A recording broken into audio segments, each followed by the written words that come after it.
Hello, it's been some time.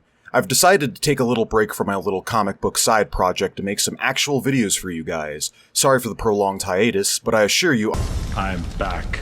So Bernie and AOC have been on a countrywide political tour, so let's talk about it. Career politicians and Democratic partisan sheepdogs Bernie Sanders and Alexandria Ocasio-Cortez have recently been on an unprecedented out-of-election country tour, in which they campaign against oligarchy, gathering large crowds numbering in the tens of thousands. During these gatherings, Sanders and AOC give their political speeches, pointing out the vast wealth inequality, corruption, oligarchy, and economic turmoil that is perpetually transpiring within the United States with no end in sight. Here's some excerpts from their respective speeches.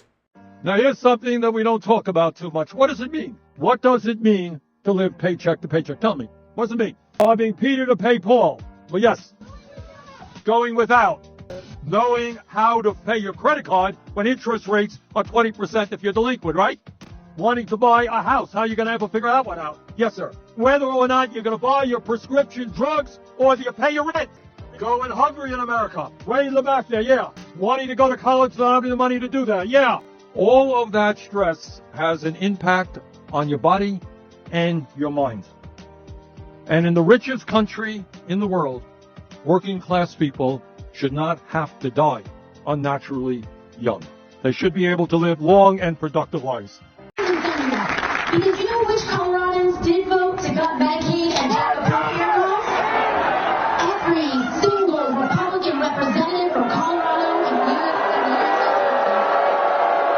and they will throw out every label and judgment and cultural debate in the book to keep us distracted, folks. This is what the focus on trans kids is all about. Come on, 1% of the entire population. If people want to have conversations about that, take it to the NCAA. It doesn't need to be on the floor of the United States Congress. We need to be taxing the rich on the floor of the United States Congress. We need to be establishing guaranteed health care on the floor of the United States Congress. Not erasing American history on the floor of the United States Congress. We need to be passing a living wage on the floor of the United States Congress. Naturally, most Americans are struggling now more so than ever before to make ends meet, as the violence, cruelty, and inhumanity inherent to the system becomes increasingly laid bare. As Trump aggressively cuts the social safety net, government administrations, and allows his butt buddy Elon Musk to loot the treasury, on top of the overtly hawkish saber-rattling that they have been doing towards our neighbors to the north and to the south. As an aside, I find it funny how imperialism is effectively invisible to the likes of the Canadians when it's being done to other countries. Hell, in many instances, the Canadians will consciously volunteer to partake in said imperialism with glee.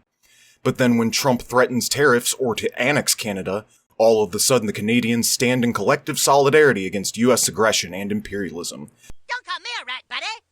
I'm not your buddy, friend. He's not your friend, guy. I'm not your guy, buddy. He's not your buddy, friend.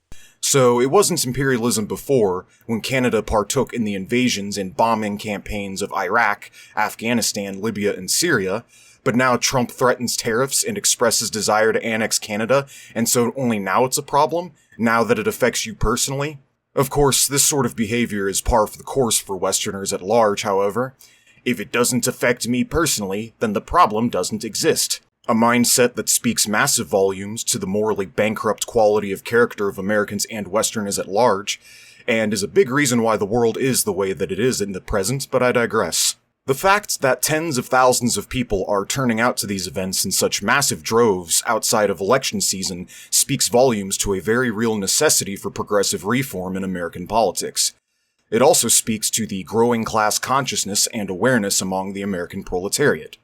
So naturally, Sanders and AOC's message will have widespread popular appeal, as many Americans now have actual politicians with an aura of authenticity about them who are out here actually validating their grievances rather than just trying to manipulate them for their vote. To the uninitiated, Sanders and AOC seem very in touch with the needs of working Americans, and have tailored a message that resonates with them and their struggles.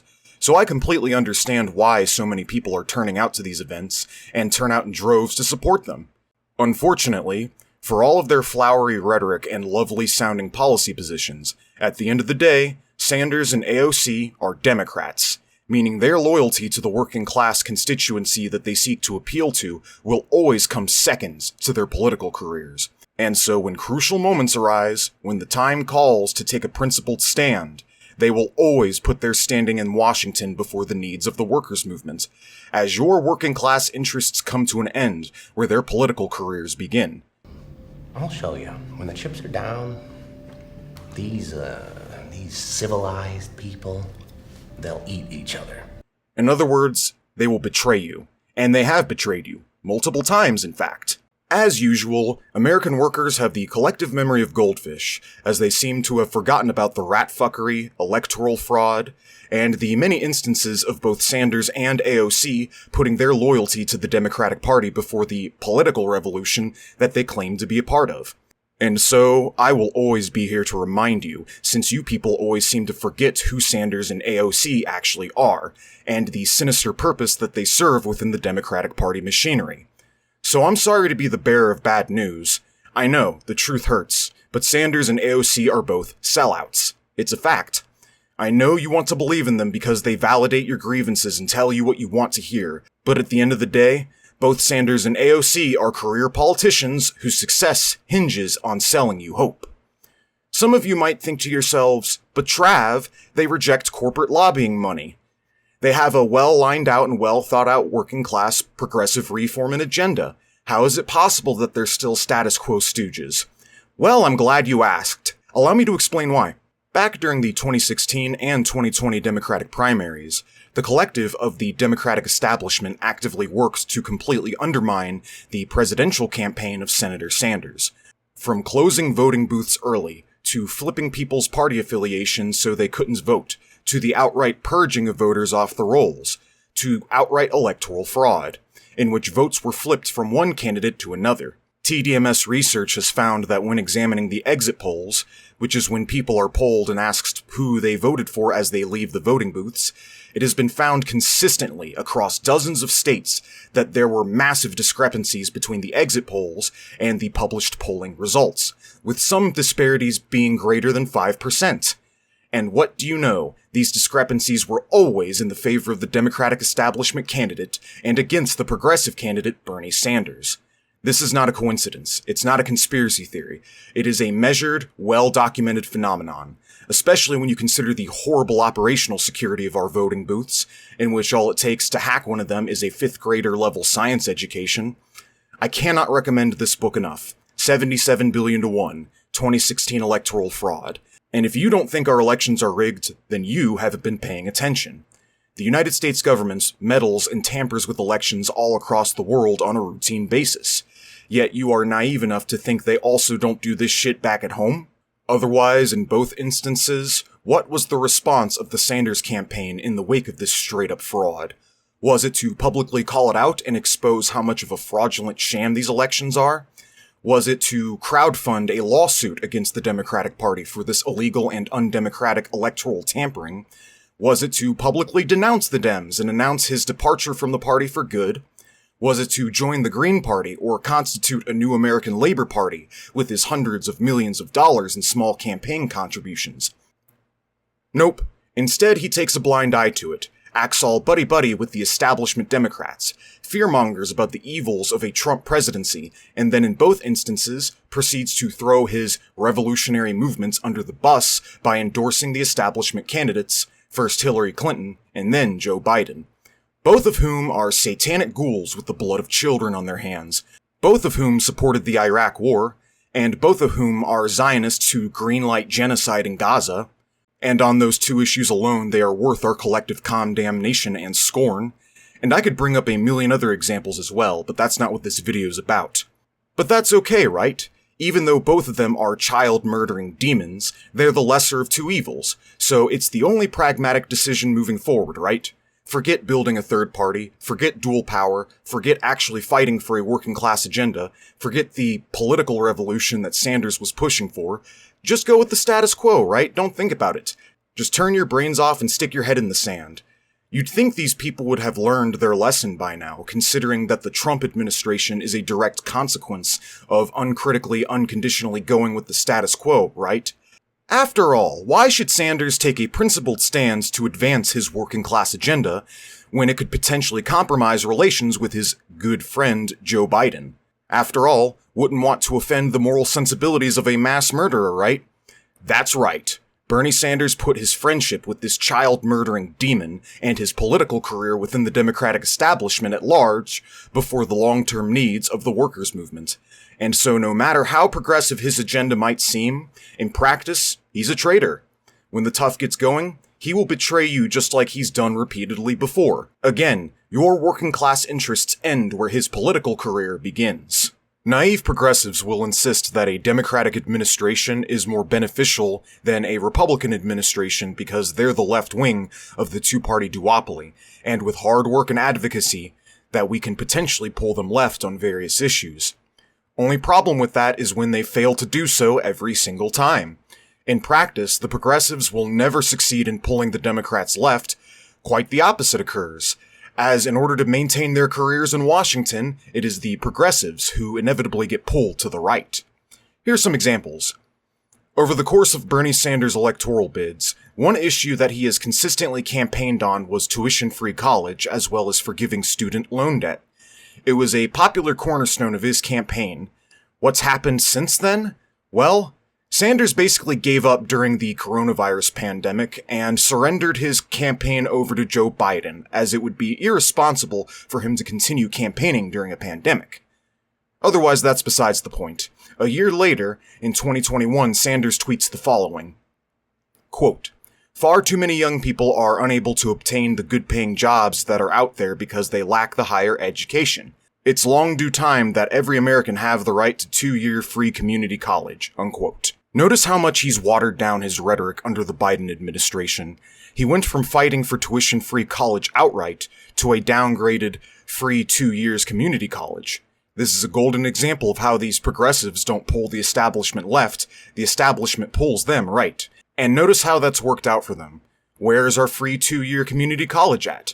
Sanders couldn't even get us that while under the tenure of Joe Biden. As a side note, back during both of Barack Obama's electoral bids, he too ran on the issues of free healthcare in college.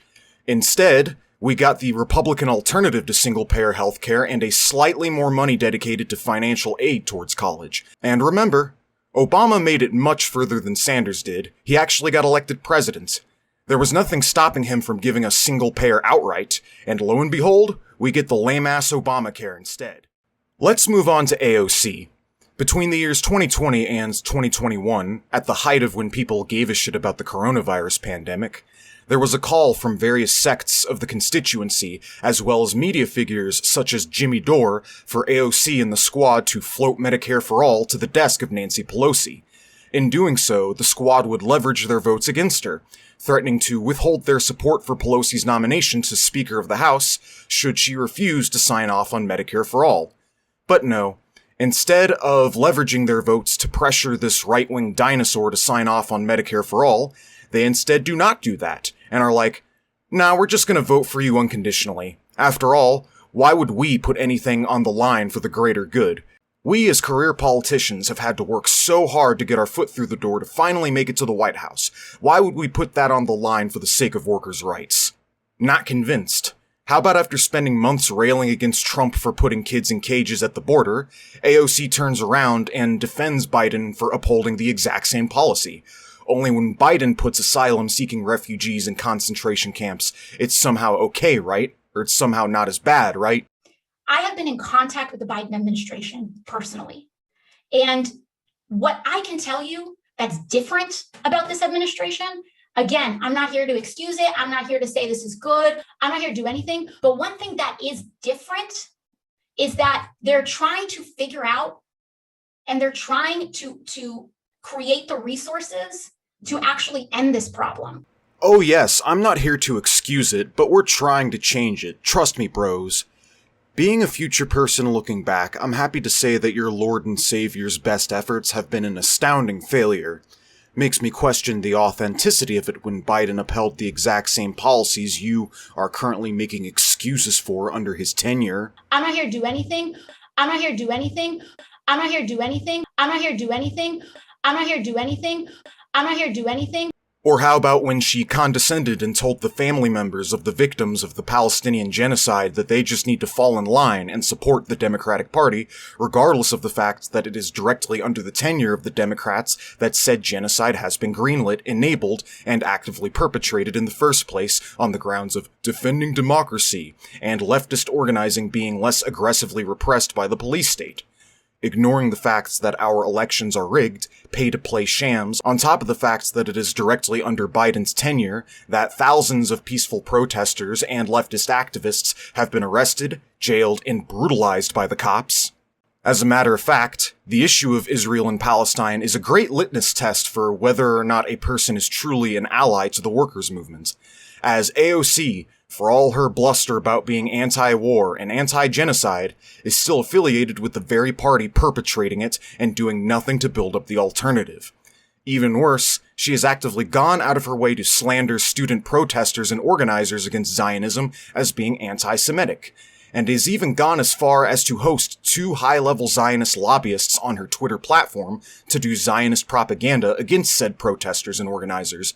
First, the CEO of the Jewish Council for Public Affairs, Amy Spittelnick, and then second, being an ADL represented Stacey Burdett. And let's not forget AOC's unconditional support for the Biden and Harris campaign in both 2020 and 2024. Finally, let's not forget when AOC fell in line behind the Democratic Party pecking order and voted in favor of Trump's increase to the United States offense budget, greenlighting the Bipartisan Budget Act of 2019. I kid you not, she directly voted in favor of increasing funding to the military for all her bluster of being anti-imperialist and anti-war. I could go on and on, of course, but all of this is to say that there is no meaningfully pulling the Democratic establishment left, as the Democratic Party is a right-wing, neoliberal, imperialist, anti-worker party, and you will never get socialism by voting individual politicians within the House and the Senate of U.S. Congress, or even within Oval Office for that matter. This is their system, so any individuals who get voted inside of its political machinery will not be able to change things from the inside. Quite the contrary, it's the political system that will change them. Case in point, Alexandria Ocasio-Cortez. Just look at how much her rhetoric has changed since before she was a senator and afterwards. If you go through her track record, in both rhetoric and practice, she is significantly more right-wing than she used to be, and actively attacks her critics from the left. In summary, the Democratic Party progressives are not, have not, and never will be the answer. The answer has and always will be the construction of dual-power institutions and the establishment of a third party. American workers need to form their own political infrastructure parallel to the establishment, and need to be out there supporting and advocating for a workers' party. This workers' party needs to reject corporate money and have a robust, expansive working-class agenda, and long-term plans that go above and beyond winning mere bourgeois parliamentarian elections. This is why I advocate the Green Party every chance I get, as well as why I am a massive simp for Green Party nominee and certified G-MILF Dr. Jill Stein. While I don't agree with her entire platform, it's still a hell of a lot better than what the Republicans and Democrats falsely promise us and claim to have to offer. The other reason I support the Greens is because within it, I see the potential for what could be a full-fledged workers' party in time. And for the likes of Sanders and AOC to come to the Green Party would be huge. Imagine if Sanders, AOC, and the rest of these progressive Democrats announced a grand exodus from the Democratic Party, and that they would be joining the Greens instead. Imagine if instead of giving up and capitulating to the Dems election after election, Bernie instead took his hundreds of millions in small campaign contributions and funneled it into the Green Party, legitimizing it as a real alternative threat to the two-party duopoly. But no, instead of building that alternative, Sanders and progressive Democrats, over and over again, like clockwork, cuck to the DNC. Why would they ever abandon the establishment to build something new? That would mean taking risks and engaging in self-sacrificing behavior for the greater good. And why would the DNC's token lefty partisan whipping boy bitches ever do such a thing? They've got a nice, cushy, comfortable position as career politicians within Congress, and as long as they get to virtue signal and pretend like they're making a change, that alone is good enough for them. I just want to say right now that I have infinitely more respect and reverence for the likes of Jill Stein and Ralph Nader than I do Bernie Sanders or AOC, and this is despite the fact that none of these people are socialists. They dedicated their lives to building alternative political infrastructure, actually pushing the Democrats left, we'll get to that in a moment, and promoting a political platform that would actually help people and truly make America a great place to live should it be enacted. Sanders and AOC advertise themselves as such, but are ultimately bound to the same machinery that exists with the deliberate intent of manipulating and oppressing working people and keeping them from realizing this new reality. And with all things considered, it really makes you wonder why these progressive Dems don't just do this, since they're clearly not getting anywhere working within the establishment machinery. And don't give me any of that bullshit that third parties can't win. The only reason they can't win is because people like you refuse to support them and passively accept the established order and do nothing to fight for the alternative. Third parties win elections all the time and have done so for decades throughout the world. There are numerous examples of this happening throughout Latin America and beyond, from the Bolivarian Revolution in Venezuela, to the election of Salvador Allende in Chile back in the early 1970s, to the election and reinstallation of Evo Morales in Bolivia after America's failed coup attempt. So don't give me any of that shit that they can't win. The only reason they can't win is because you people refuse to support them and do what needs to be done in order to see to it that they win. American politicians crap all over you year after year because they know they will always get away with it because their constituency never does anything to hold them accountable. The Democrats lost precisely because they deluded themselves into thinking that they were secure in the vote by virtue of being the lesser of two evils. And even though they lost, they know that they don't ever have to try because no matter what, you will always turn out and vote for them out of fear of Orange Man. But instead of getting mad at your elected leaders for being corrupt sellouts that lie to you and burn you over and over again, you'll turn around and get mad at people like me for pointing this out to you while engaging in loads of mental gymnastics, fallacious reasoning, and otherwise sophistry to justify your uncritical, unconditional, irrational support for these politicians. Let's get something straight. These politicians don't deserve your goodwill or benefit of the doubt. They don't care about you. They hate you. As far as they're concerned, you're not even a human fucking being. The Republicans and the Democrats are on the same team, regardless of how much they pretend that they're not. There is no actual opposition within Congress. They stand in solidarity with the wealthy elite against the vast majority of the working population. They see you as a number, a tool, a disposable pawn within their schemes. They wage forever wars of aggression, killing millions of people across the globe through military and economic warfare. They actively support the vast majority of the world's far-right dictatorships while constantly undermining socialist and democratic governments. They allow their rich buddies to loot the treasury on a regular basis. They stack their government administrations full of the very corrupt people that said administrations are meant to regulate and hold accountable. They terrorize and brutalize peaceful protesters. They arbitrarily imprison and deport innocent people. They lie to you, they manipulate you, and burn you year after year, time after time, election after election. And instead of leveraging what little political power you have as an individual in the form of your vote or your voice, you passively accept things for the way they are, and then turn around and get mad at people like me for pointing out the truth. You'll simultaneously accuse me of throwing away my vote on a third party, while blaming me for splitting the vote and getting the Republicans elected. You people simply do not realize things could be so much better than they are now, and the movement could be so much further along if you people would just stop eating shit and actually try and take your politics seriously. If you are a Democratic voter or a Sanders supporter and you still remain unconvinced after hearing all of this, then fine. Feel the burn. But I encourage you to please raise your standards for who you support and what you are willing to put up with. Take some time to educate yourself and advance your political knowledge, and put more effort into your advocacy, and take some time to consider the socialist alternative and what society could be versus what it is now. Because seriously, we could have that alternative built up and the movement could be so much further along than it is now, and we could have actual leverage against the ruling class, forcing them to give into concessions. Better yet, we could overturn the system entirely and establish a new one that actually serves our interests as working people. We could be living in Star Trek society right now. Instead, we passively lower our standards for what we're willing to put up with year after year. I'm just going to reiterate once again that we need a real alternative, and that Bernie Sanders and AOC, well-intentioned they might be, are not that alternative.